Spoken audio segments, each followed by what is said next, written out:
শুভ সন্ধ্যা বন্ধুরা। তো কেমন আছো তোমরা? আশা করি সকলেই ভালো আছো। তো আমিও ভালো আছি। তো আসলাম ছোট্ট একটা ব্লগ নিয়ে। তো আজকে বিকালে আর চা খাইনি। তো কালকে আমার বর মোমো এনেছিল, তো মোমোটা খাওয়া হয়নি, এটা ফ্রিজে রেখে দিয়েছিলাম। তো এখন উঠে কিছু খেতে ইচ্ছে করছিল। আমি ভাবলাম কী খাবো। ফট করে মনে পড়লো যে ও আবার ফ্রিজে মোমো আছে। তো ভাবলাম তো এটাকে একটু বেশি করা যায়, ঠান্ডা হয়ে যাচ্ছে, তো এটাকে গরম করা যায়।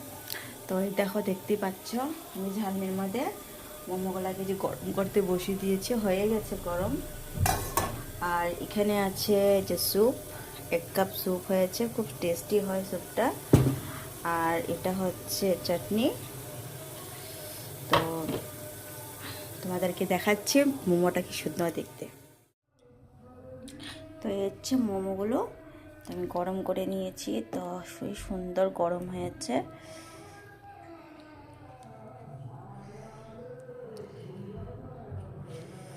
দেখো, আর যে স্যুপটা। তো বাবাই, সে ভালো থেকো, সুস্থ থেকো।